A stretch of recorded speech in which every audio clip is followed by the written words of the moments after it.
Wala ko ba? Sige, magandang umaga sa ating lahat. Good morning, Ben.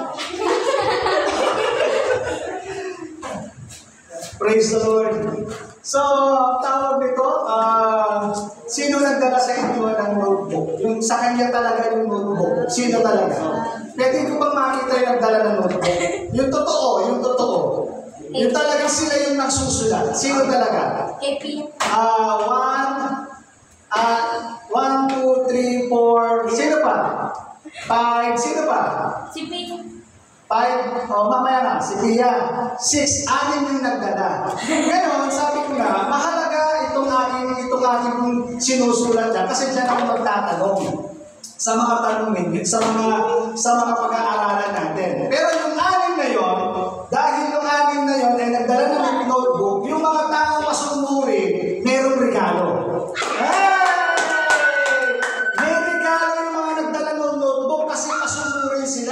Ang sabi ng Panginoon, yung mga sumusunod sa utos ng Panginoon, may blessing. Amen? May blessing. Dahil sumunod kayo doon sa sinasabi natin na may nagdala notebook, isa-isa muna kayo. Ayan, ito. Muna niyo isa. 6. Ayan, may blessing. Kunin yung mga chocolate ninyo. Ate Ruth. Ayan, 6. Ayan. Sabi ng Panginoon na sumusunod sa aking utos, sa kanyang salita, no, ay kanyang pagpapalain. Dahil masunurin kayo, no, ay dapat lamang kayong i-bless. No? Kahit sa maliit na bagay, i-appreciate doon sa ginawa nating effort. Okay. Pangalawa. Ayan, pangalawa. Makinig na kayo. Meron na uling blessing ito. Pangalawa. Ano yung tinapit natin nung nakaraan nung ako ay nagturo? Ano tinapit natin? Sige. Pwede natin tingnan sa notebook natin kung ano yung tinuro natin nung nakaraan. Okay, Tricia, sige. Ano yung tinapit natin?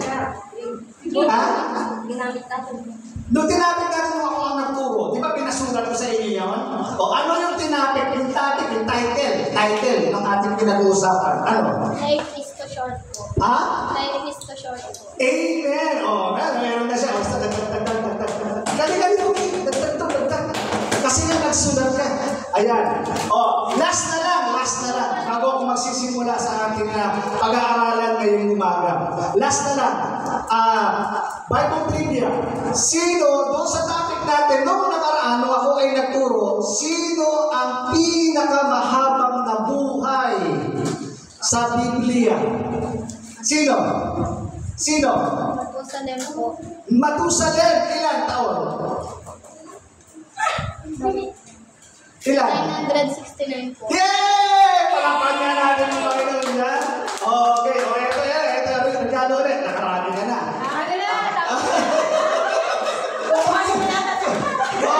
Nasa kanya na lahat eh.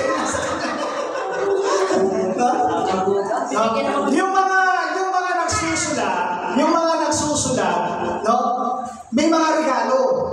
No? Kaya dapat magsulat kayo kasi dyan tayo magtatanong kung meron na tayong natututunan. Hindi man natin maalala ng mga nakaraan, at least doon sa sinulat natin, no? Magre-reflect yun. Tawag nito?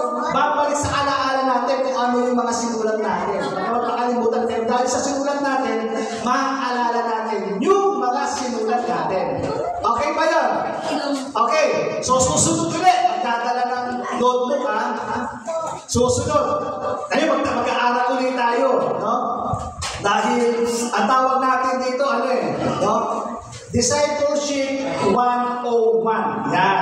Pag sinabing discipleship, ibig sabihin tagasunod. No? Pag sinabing discipleship, nag-aaral. Pag sinabing discipleship o yung mga disipulo ng Panginoon, na sumusunod tayo doon sa aral ng salita ng Diyos. So ito, ang mga panimulang pag-aaral natin ng salita ng Diyos. Kung bakit kailangan natin magsulat, no? Ng ating pinag-aaralan. Kasi dyan ako mismo magtatanong. Amen. O, ditong focus. No? O, ditong focus. Dito. O, okay na. Ditong focus. Dito na. Kasi ayokong masayang ito. No, kumbaga, tawag dito, gumagawa tayo ng lahat ng klase ng effort para maitanim sa ating puso yung salita ng Diyos na natanim sa atin. No? Kaya dyan ako magtatanong, kaya every time na ako'y tatayo dito, magtatanong po ako kung meron na kayong naisulat, kung meron kayong natutunan doon sa ating pinag-aaralan. O, amen ba yun? Amen. So, Discipleship 101 tayo. So, ngayong umaga, ang pag-aaralan natin yan about prayer. No, about prayer. Yan ang pag-uusapan natin. Ikukulong kasi yung prayer, napakalawak niyan eh. No? Marami siyang definition about sa panalangin. Pero maraming tawag nito, kukuha lang tayo ng ilang specific lang, ikukontrado natin yung panalangin na pag-aaralan natin ngayong umaga. Ngayon, ang topic, lagay natin topic. Ito yung topic. Kanino ka ba nananalangin? Yan yung topic natin ngayong umaga. Sinabi yung topic, yan yung title na ating pag-aaralan ngayong umaga. Kanino ba tayo nananalangin? Ayan. Maraming mga tao, sabi nila, iba't ibang Diyos ang kanilang mga dinadalangin. Katulad nito, no? Katulad yan. Yung ibang mga Chinese, no? O ibang mga nation, ibang mga bansa, ang sinasamba nila yung Buddha. Kaya alam mo yung Buddha? No? Alam mo yung Buddha? Alam mo yung Buddha? Ha? Yung Buddha, nakikita niyo ba yung picture ko? Dito, yan, nandito. Nakikita yung picture? Malabo? Malabo. Yung picture. O, di ba? Yan yung kalbo na nakaganyan. Nakaganyan siya. Nakaupo. No? Yan, tawag ng Buddha. No? Yung ibang mga tao, o yung katulad, especially yung Chinese, mga ibang mga ibang Korea, yan, mga yan. Kumbaga, sumasamba sila. Ilan, hindi naman lahat. Sumasamba sila sa Buddha. No? Diyan sila nagpipray. No? Diyan sa bagay na yan. No? Ang kwento niya, isa siyang tawag nito, mataas na katungkulan sa kaharian, anak siya ng hari, nasusunod na magiging hari. No? Kumbaga, ginawa niya, pumunta siya sa bundok, at pagpunta sa bundok, na para makahanap siya ng tinatawag na sagot ng buhay, umupo siya ron. Kaya kung mapapansin ninyo, yung kanyang klase ng kanyang statue, lagi siyang nakaganyan. Kasi daw nakakaramdam siya ng peace of mind at nakikita niya yung mga magagandang bagay o magagandang buhay na pumapasok sa kanyang isang pumapayapa ang kanyang kalooban. Kaya dyan sila sumasamba. No? Pangalawa, yung ibang mga tao, katulad ng India o kaya Hindu, nakikita niyo yung picture? Nakakatakot yung picture? No? So yung picture na yan, ang Diyos nila dyan ay si Kali. No? Yung Kali, ang ibig sabihin ng Kali, demon destroyer. No? Demon destroyer, yan yung Kali. Kung minsan yung Kali na yan, lagi nakalabas yung dila. No? Lagi nakalabas yung dila.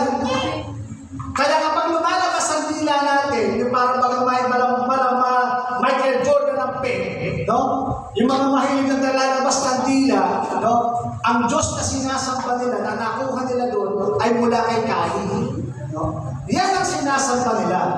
Ngayon, sa Pilipinas, no? Dito sa ating bansa, dito sa ating bayan, at sa ibang mga dako, kung saan man mayroong tinatawag na paniniwala sa ganito. Yung iba, sumasamba sa santo.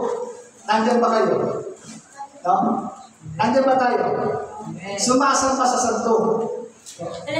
So yung santo na yan, katulad ni Apostol Pablo, tawag nila si St. Paul. No? Si St. Paul. Sinasamba nila si St. Paul. No? Nananalangin sila kay St. Paul. Kaya yan yung mga panalangin na yan, dyan sila nananalangin. Pero si St. Paul ay hindi Diyos.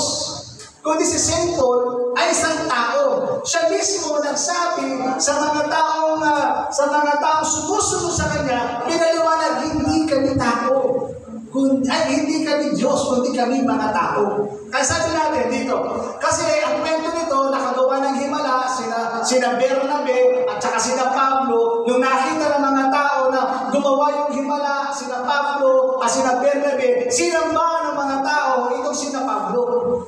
No, sinamba. Ngayon, sabi dito sa Gawa 11:15, sabi niya, nang makita ng buong bayan ang ginawa ni Pablo, sumigaw sila sa wikang Likanonia, nanawag sa atin ang Diyos sa anyong tao. No? Dahil nakita ng mga tao roon na naghimala, itong mga tao nito na kung saan nagkaroon ng kagalingan, yung lumpo, nakatayo. Nakita yun. Kaya yung mga tao, sinamba nila sina Bernabe at si Pablo. No? Sabi niya dito, nanawag sa atin ang mga Diyos sa anyong tao. Then, sabi dito sa susunod na talata, sabi ng mga tao sa kanila, sabi ng mga tao, tinawag nilang Zeus, si Bernabe, at si Pablo naman Hermes, sapagkat siya ang pangunahing tagapagsalita. No? Hermes. So, tinawag silang Diyos dyan. Then, sabi sa verse 20, no? Verse 20, mabilis? Hindi, ano na lang, ganito. Kapag nagsusulat kayo, kaya nga gusto ko sana magkaroon kayo ng Bible. Panalangin ninyo na magkaroon ng sponsorship yung patungkol sa Bible. Ako po personal, nag-iipon ng pera para sa Bible. Dahil pinamimigay kayo sa arayan eh. Gusto ko may Bible sila parehas. No? Para kahit paano, mabilis man ito, makapagsusulat sila ng mababasa nila yung aking mga sinasabi.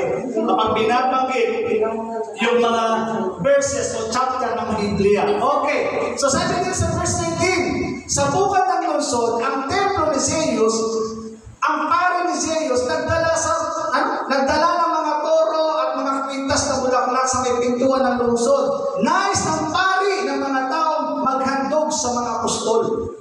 Kumbaga, nag-offer sila ng ano naging offer nila? Toro. Ano ba? Kwintas ng bulaklak. In-offer nila yon kina Pablo at kina Bernabe na mag-alay na kanilang pasasalamat. Anong sagot kayo ni na Pablo? 14. Tingnan ninyo. Nang malaman ito ng mga apostol, sina Bernabe at Pablo, pinulit nila ang kanilang damit at patakbong pumagitna sa mga taong sumigaw sila. Ang sabi din na verse 15. Ay, huwag nyo isulat yung yung mga talata. Sulat na, ano ba? Verse 14, 15, gamo, 16. Dahil doon sa Bible ninyo, doon yung titignan yan. Kasi kung ihintayin ko kayo, magtatagal ako. Nakukuha niyo yung sabihin.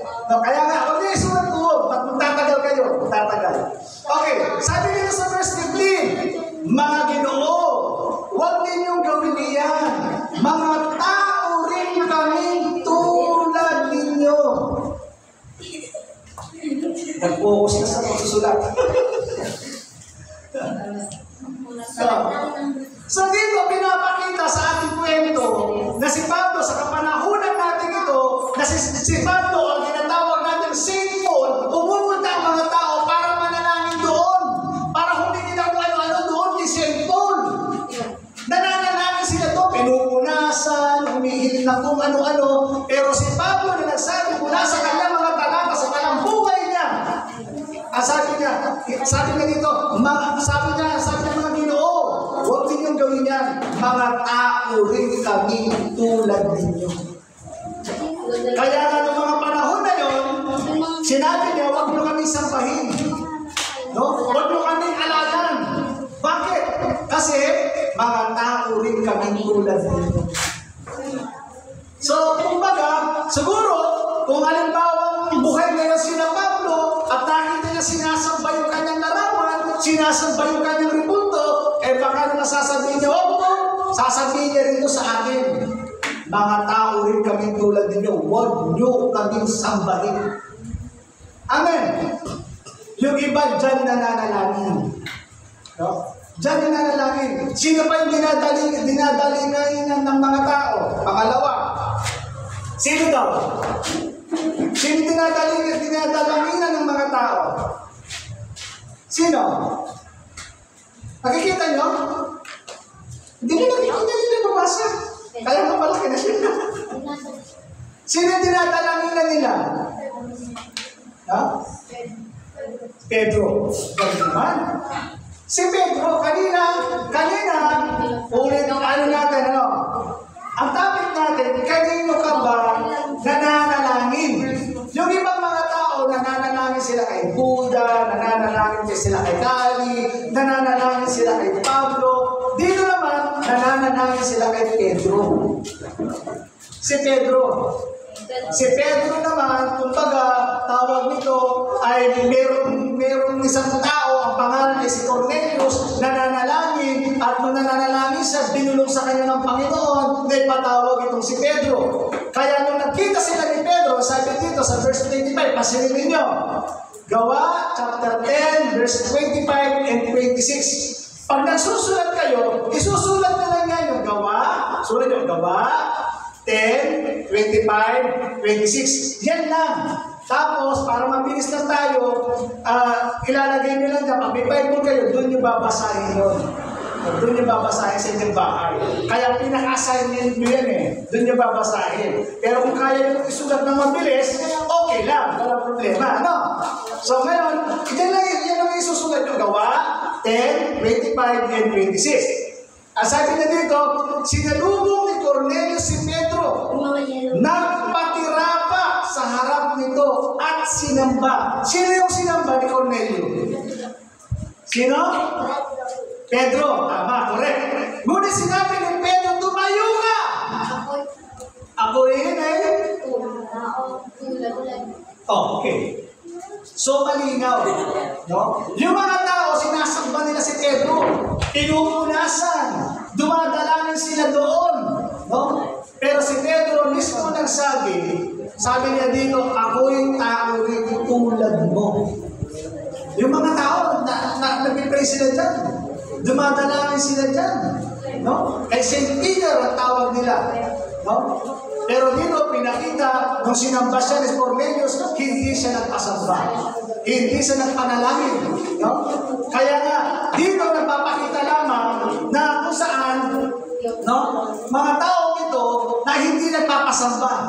Pero bakit yung mga tao, pilit pa rin silang sinasamba? So, last na lang ito. Tapos, pumunta na tayo sa pinaka-main message. No? Yung anghel. Yung mga anghel, may mga sumasamba sa mga anghel. May mga angel. May mga sumasamba dyan. Ang sabi dito sa Pahayag 19, verse 9 and 10. Sino babasa? Sino babasa? Pia daw. O, Pia. Sige, Pia. Tayo ka na. Sige lang, tayo ka na. Para ano lang. Anong sabi? Pia. Sige na. Ayaw. O, sino babasa? Sige. Sige. Sige. Sinabi sa atin ng anghel, isulat mo ito, pinagkala ang mga pinanyayahan sa kasalanan ng Kordero.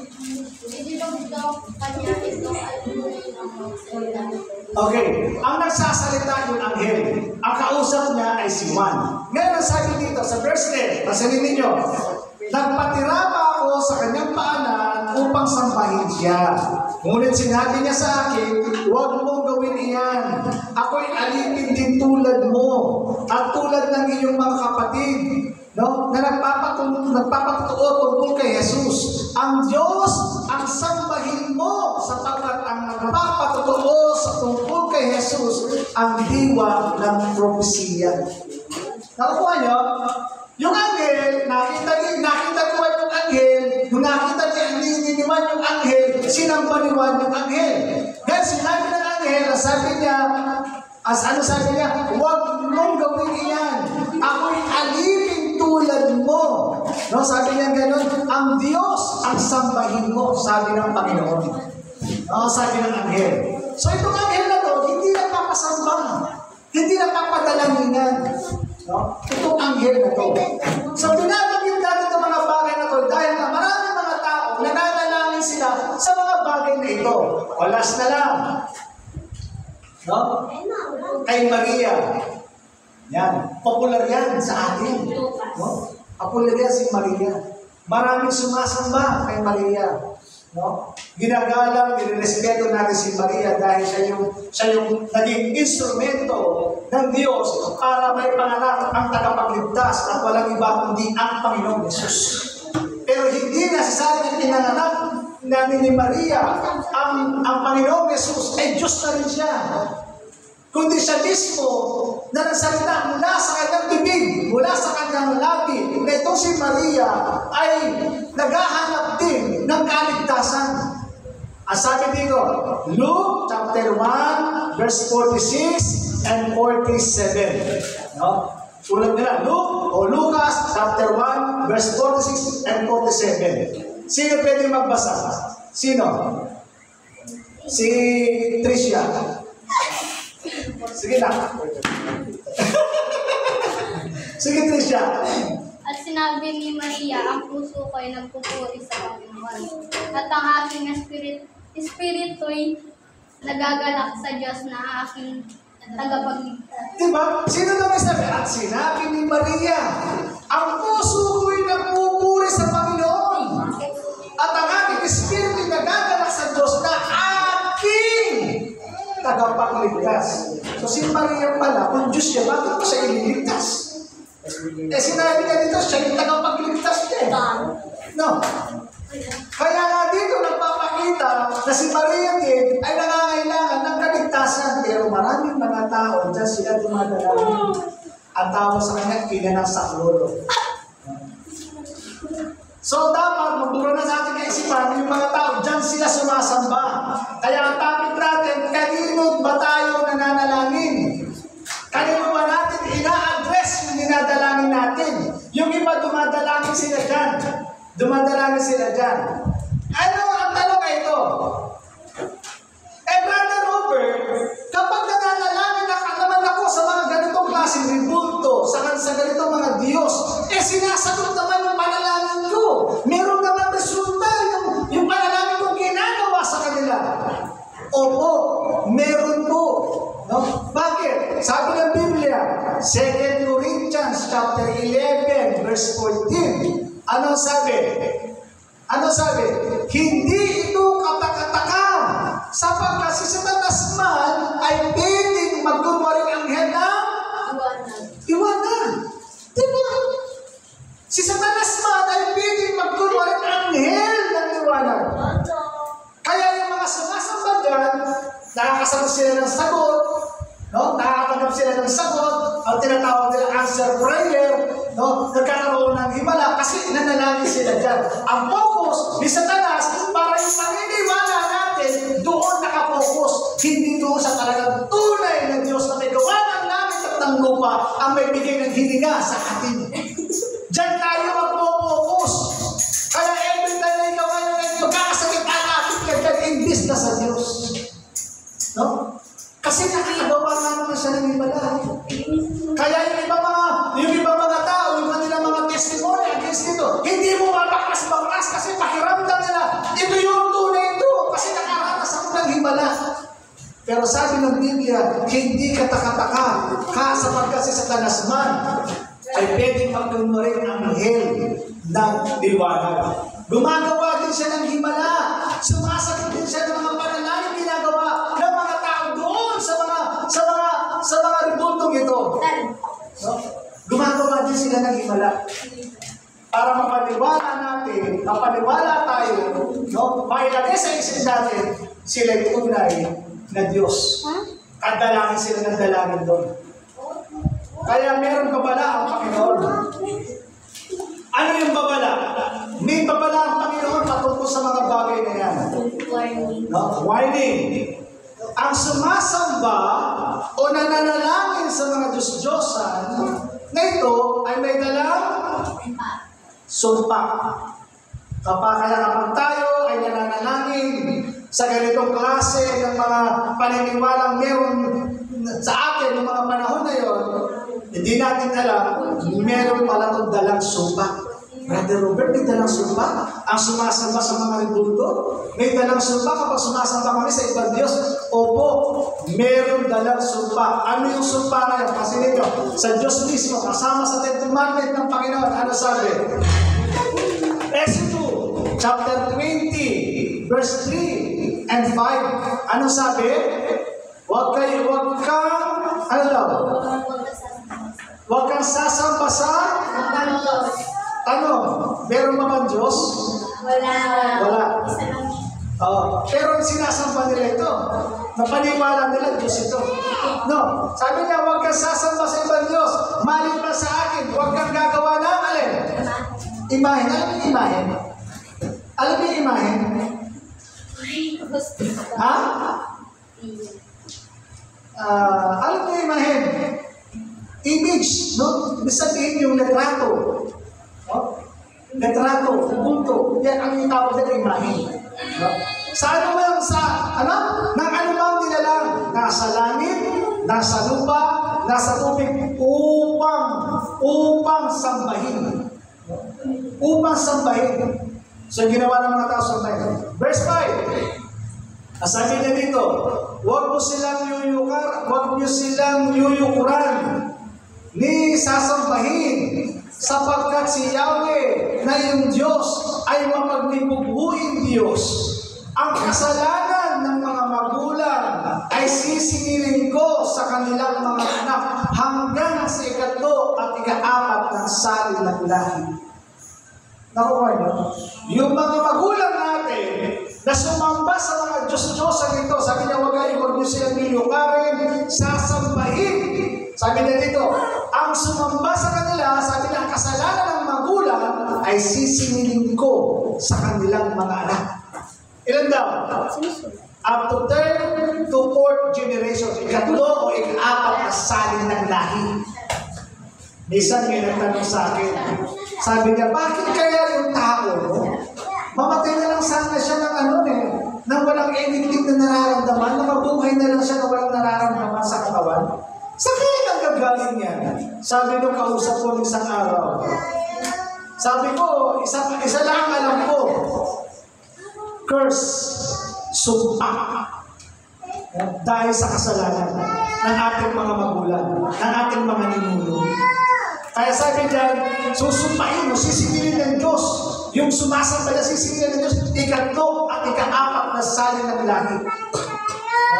Ibig sabihin ng salin ng lahi, yung susunod na generation mo, may kalakit na sumpa. Kaya yung sakit, bahagi yan ng sumpa. Na kung saan ay minana natin sa ating mga magulang. Generation curse ang tawag nila. Kaya kami babala ang Panginoon sa mga sumasamba rito. Ngayon, matatapos na ako. Kanino ba tayo dapat manalangin? Kanino ba tayo dapat manalangin? Kanina dito, na may warning. Pag sumamba ka dito, may warning. May babala ang Diyos. May sumpa pa lang kalakit kapag sumasamba ka rito. Pero dito pinapakita, kanino ba dapat i-address yung panalangin natin? Kanino ba? Sabihin na natin, kanino ba? Sabihin natin, kanino ba? Kanino ba dapat tayo manalangin? Kanino natin ina-address? Dito tinuturuan tayo paano manalangin. Kaya kanino ba? Una, kanino daw? Diyos? Ama. Ang Panginoon, nagtanong ang mga disciples sa ating Panginoon Jesus kung paano manalangin. Tinuruan sila ng Panginoon kung paano manalangin. Kung paano niya in-address ang manalangin ng Panginoon. So sa kanyang buwan na panalangin, binanggit niya ang salitang Ama. Tingnan natin. Lucas 11, chapter 1, verse 1 and 2. Yan. Lucas 11 yan. Tama yung ginagawa ni Ken. Mas mabilis. Pinipicture na lang. Tapos mamaya susulat ka rin sa notebook. Kaya wisdom from the Lord. Sabi niya dito, minsan nananalangin si Jesus sa ibang lugar. Nang siya'y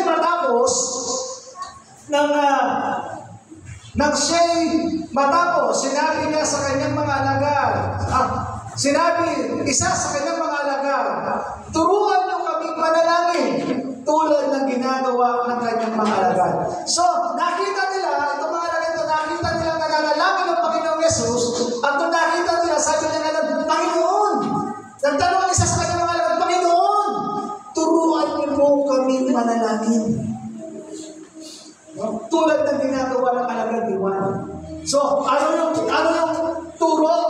Una, no? Sabi niya dyan sa verse 2, sinabi ni Jesus sa kanila, kung kayo mananalangin, ano sabi? Ano sabi ng Panginoong Jesus? Kung kayo mananalangin, ano daw babanggitin mo? Ano daw? Sabi na Ama! Ama! Sambahin nawa ang iyong pangalan.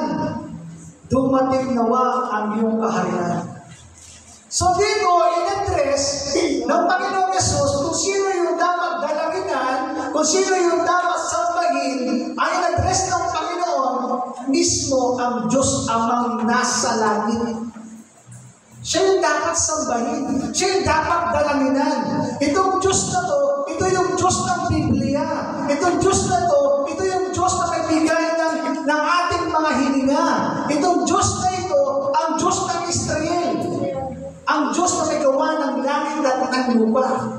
Siya yung karapat dapat sambahin. Walang iba kundi ang Diyos Ama. Kaya sabi niya, Ama, sambahin nawa ang pangalan mo. Pag sinabing sambahin, no? Nandiyan yung ating pagrespeto, paggalang. Nandiyan yung ating tawag nito. Nandiyan yung ating minsan umaawit tayo sa Diyos. Sinasamba natin siya pag nag-pray tayo. Sabi ng Ama, so yung number one na dapat natin siyang sambahin, no? Sambahin ang Diyos Ama. Kaya kapag nananalangin tayo, Amang sumasalangit, pinupuri ka namin, sinasamba, dinadakila, niluwalhati ang iyong pangalan. Nire-recognize natin yung kanyang pagiging Diyos. No? Then, sabi rin ng Biblia, no? Sino itong Diyos Ama na to? Sabi ng John chapter 4, verse 24. Ano sabi? No? Ano sabi? Ang Diyos ay Espiritu. Ang sumasamba sa Kanya ay dapat siyang sambahin sa Espiritu at katotohanan. So ito pa ng Diyos na itong sinasamba natin ay Espiritu. Nakakita mo na ba yung Espiritu? Sino nakakita na sa inyo ng Espiritu? No? Pag sinabi ng Espiritu, hindi mo yan nakikita. Nandiyan pa kayo? Dito. No? Nakakita na ba yung hangin? Nakita mo yan? Ha? Wala pa. Wala pang nakakita sa hangin. Tama. Pero yung hangin nararamdaman niyo ba sa malala? Tama. Nararamdaman niyo yung hangin, ano? Pero hindi niyo nakikita. Diba? Ganoon din ang Diyos. Sabi niya, ang Diyos ay Espiritu. Hindi mo siya nakikita, pero nararamdaman mo siya. Nakikita? Kaya kung isa kapag nagkukwentuhan patungkol sa himala ng Panginoon, may nilabot ko. Balakot, yung nga nga akong ginugay. Na? Pag nagpipray kayo, isa na-experience sila, parang, nangingilabot ako. Parang magtitindigan yung mga balahibo ko. No? Pag nananalangin. No? So, hindi mo siya nakikita, hindi natin siya nakikita, pero nararamdaman natin siya. Bakit? Kasi sinasabi niya sa kanyang salita, itong Diyos na sinasamba natin, Diyos na dinadalangin natin, ay Espiritu. Espiritu siya. Hindi siya nakikita, pero nararamdaman natin siya. Nanandan siya. Kaya kapag ikay nananalangin, Brother Robert, nananalangin ba ako dito? Hindi, kahit saan. Kahit nasa loob tayo ng CR, pwede tayong manalangin doon. No? Kahit nasa school tayo, pwede tayong manalangin doon. Kahit nasa sasakyan tayo, pwede tayong manalangin. Kahit naglalakad tayo, pwede tayong manalangin. Bakit? Kasi ang Diyos natin ay Espiritu. Kahit saan nandun siya. Di tayo kailangan gumamit na kung ano-ano mang mga larawan o something na pwede natin dalanginan. Hindi. Kundi, kahit saan, pwede tayong manalangin. Sa loob ng kwarto, pwede tayong manalangin. No? Kasi nga, ang Diyos natin ay Espiritu. Patapos na ako. Kanino ba tayo mananalangin? Una sa Diyos Ama. Pangalawa, sa kanino pa raw? Kanino? Kanina tayo mananalangin? Ha? Very good. Sa Panginoong Jesus. Ano sabi ng gawa? 7:59. Kanino nanalangin itong si Esteban? Kanino nanalangin? Kanino? Ha? Kanino nanalangin si Esteban? Pasilin nyo. Kanino? Panginoong Jesus. Panginoong Jesus. Sabi niya, habang binabato nila si Esteban, nanalangin siya ng ganito. Panginoong Jesus, tanggapin mo ang aking espiritu. So, pwede pala, hindi lang pala sa Diyos Ama na pwede tayong manalangin. Pwede rin pala tayong manalangin sa ating Panginoong Jesus. Katulad ni Esteban, nanalangin siya sa Panginoong Jesus. No? Sa kanya siya nanalangin. So, dito, ina-address ang panalangin ni Esteban sa Panginoong Jesus. Kaya kapag nanalangin tayo, pwede tayong manalangin sa Panginoong Jesus. Pwede natin sabihin, Panginoong Jesus, samahan po ninyo ako. Pwede niyo po sabihin ng Panginoong Jesus, gabayan po ninyo ako. Ingatan niyo po ako. No? Pwede para tayong manalangin dyan sa ating Panginoong Jesus. Kaya kapag nananalangin tayo, pwede natin, Panginoon, Diyos Amang sumasalangit, sambahin ang pangalan mo sa pangalan ng ating Panginoong Jesus. Dapat dyan tayo nananalangin, dapat dyan tayo sumasamba dahil binibigyan ina-address ni Esteban yung kanyang panalangin sa ating Panginoong Jesus. Then, tuloy natin. Gawa 4:12. Sino pwede magbasa? Sino pwede magbasa? Ha? O, dahil si ano, ikat ka na. Basahin mo. Sige na. Wala akong sinabi, no? Sige na. Nila, sige na. Sige na. Kasi nga gusto ko, alam mo kung bakit. Sige, sabihin mo. Di ba nung magbasa yan? Di ba, dahil ko kanina kapagkatan sa pagkatan. Silong sa langit ng sakit niya pangalan lamang ang binigay niya sa pagkatan. Ayan. So, 1 hour sleep. ganito. Ito muna kayo. Kasi nag-aaral tayo eh. Part ito ng disciple natin. Kumbaga, tawag ito. Kaya ganito tayo klaseng nagsasalita sa inyo. Kasi nga, gusto kong maunawaan ninyo. Bakit gusto ko yung magkaroon ng participation. Para at least, pag nagbabasa kayo, nasasanay yung ating dila na magbasa ng Bible. Bisa kasi sa iba, galing-galing natin magbasa. Pero pagdating sa Bible, bakit kaya nauutal tayo? No? Bakit kaya parang nabubuyo yung ating pagsasalita pagdating sa Bible? No? Kasi nga, may kapangyarihan yan eh. No? Kaya minsan, tawag nito, gusto natin i-practice yung pagsasalita. No? Para dyan. At yun, may lumitaw. No?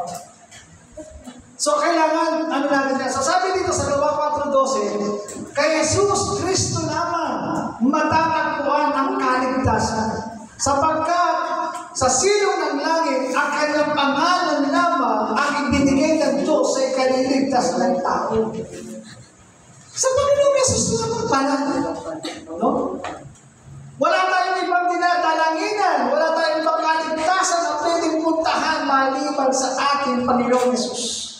Siya lang yung ibinigay na pangalan. Walang ibang pangalan ibinigay sa silong ng langit na para sampahin, para dalanginan, para ikaliligtas ng tao. Walang iba, kundi ang Panginoong Yesus Kristo lamang. Siya lamang yung binigyan ng tawag nito,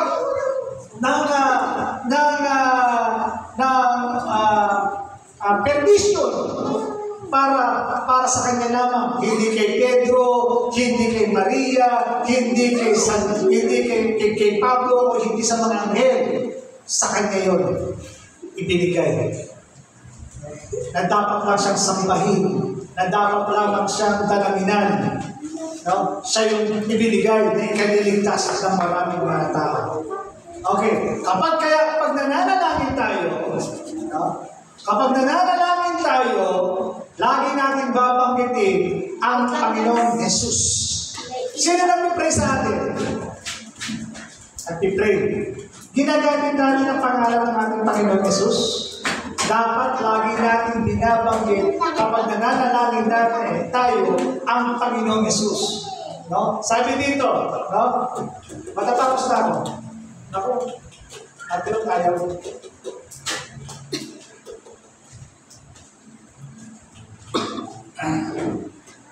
Matatapos na ako. Mga 2 verse na lang sa Bible.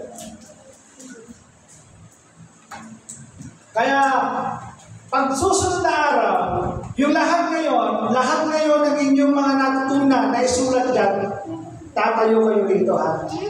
Opo, tatayo kayo. Yung mga natutunan natin dyan, pinag-aaral natin dyan, i-apply naman natin. No? Kaya na isulat niyo yan. Ikabisaduhin niyo yan. Hindi porke sinulat niya, okay na yan. Dapat yung sinulat natin dyan, i-apply natin. Okay ba yun? Okay ba yun? Kaya nga, susunod na, baka sa susunod na, depende kay Pastor kung anong plano niya. No, susunod, kayo yung tatayo rito. Yung mga nakikita niyo dyan, pa-apply natin. No, tatayo kayo dito. Kaya magkakaroon ng opening prayer, hindi na lagi si Ate Ruth, hindi na lagi si Ate Jen, hindi na si Pastor, kayo na. No? Oo, kayo na. Kaya nga tinuturo natin yan eh. No? No? Kaya susunod yan, halimbawa, o sige ito yung mag-pray. Kailangan pa lang sa bahay, mag-pray na. Lord, tatayo ako. Ano ba sasabihin ko doon? O mamaya, sasabihin ko sa inyo pangatlong kung tayo na manalangin.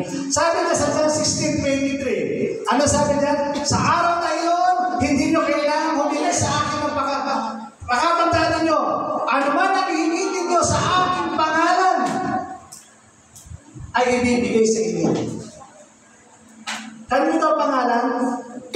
Kanino? Kay Jesus. Ano man ang hihingin ninyo sa Ama, sa aking pangalan, ay ibibigay sa inyo. Kaya kapag nagpipray tayo ngayon sa Panginoon, gagamitin natin yung pangalan ng Panginoong Jesus. Halimbawa, Ama namin sa langit, humihiling po kami sa inyo sa pangalan ni Jesus. No? Ng gabay, ng proteksyon, ng blessing, ng kagalingan. No? Sabihin natin yun, gamitin natin yung pangalan ng Panginoong Jesus. Sabi niya doon, ay ibibigay niya sa inyo. So, gagamitin natin yung pangalan ng Panginoon. Dahil lang sinabi ko, meron tatayo, nag-aalisan na sila. Kailangan maano tayo, tawag nito. May ma-practice natin yung ating pinag-aaralan. Hindi na tayo basta nagsusulat, nag-aaral, mag-practice na natin yan. Okay? So, last na lang. Natatapos na ako. Pangatlo, sino daw? Kanino daw? Kanino? Ha? Kanino? Kanino tayo dapat manalangin? Kanino? Sa banal na Espiritu. Sabi sa Roma 8:26, gayon na naman, tinutulungan tayo ng Espiritu sa ating kahinaan, sapagkat hindi tayo marunong manalangin ng nararapat. Kaya ang Espiritu ang namamagitan para sa atin at dumaraing sa parang hindi natin kayang sagutin. Yung hindi natin kayang sagutin, hindi natin kayang ilabas. Ang Holy Spirit ang nagtuturo sa atin kung ano yung mga pinapanalangin natin. Kaya pinili tayong manalangin sa banal na Espiritu ng Diyos. Sapagkat siya ang nagtuturo kung paano tayo manalangin. Kaya sabihin natin, Panginoong Jesus, hindi mo ako marunong manalangin. Padadala ngayon ng Diyos o kanyang Espiritu para siya ay para tulungan tayong manalangin. Ang Holy Spirit, sasabihin ng Holy Spirit, tulungan niyo po akong manalangin. Yung hindi natin kayang sampitin, hindi natin kayang bigkasin, hindi natin alam kung paano manalangin, magpasimula sa panalangin, ang banal na Espiritu ang magbibigay niyon sa ating labi. Ilalagay yun sa ating labi. Kung ano yung mga dinadalangin natin. Nakukuha? No. Siya yun. Kaya pwede tayo manalangin dyan. Judas 1:20, tignan ninyo. nyo? Ngunit, magpakatatag kayo, mga minamahal, sa inyong kapanagmanalang pananampalataya, manalangin kayo sa tulong ng Espiritu Santo. Manalangin tayo sa tulong ng Espiritu Santo. So, dali na, Andres, na pwede tayong manalangin. No? Sa tulong ng Espiritu Santo. Kaya kapag nag-pray tayo, tapos na ako.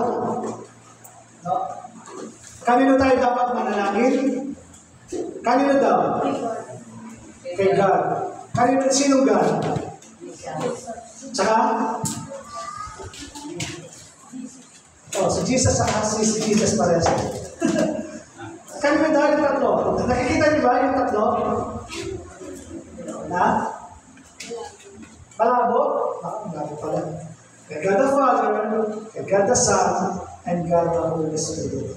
Amen. Diyan tayo pwedeng manalangin. Sa tatlong yan. Kaya kapag ina-address natin yung panalangin natin, hindi doon. Nandoon, may dalang sumpa.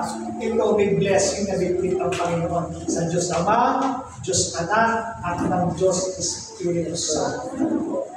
Diyan tayo pwedeng manalangin. Amen ba yun? No? So, tapos na tayo, mananalangin lang tayo.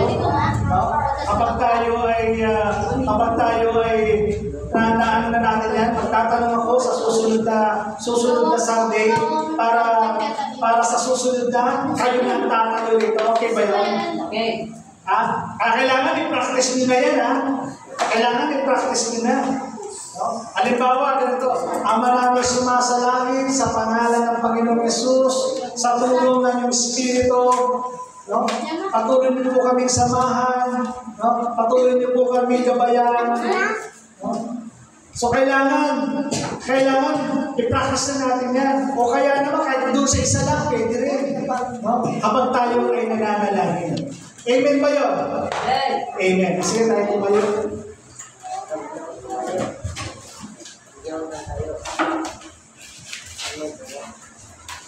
Tayo ito ba yun? Nanalangin tayo. Amang banal na sumasalangit sa pangalan po ng iyong anak na si Jesus.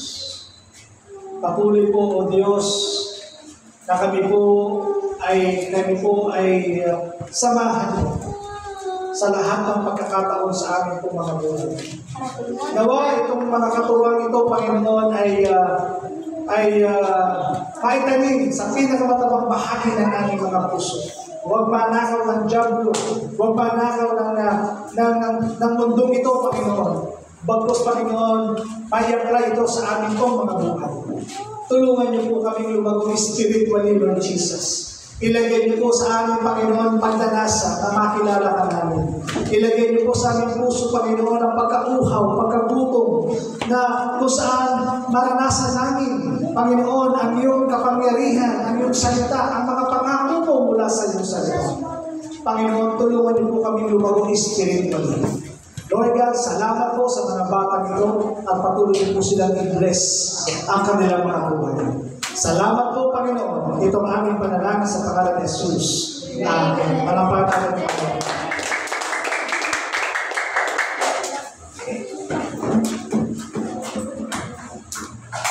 Again, natapos na yung tungkol sa pananalangin. Ibig sabihin ni Pastor Tatay, sige, wag po na kayo, wag po na.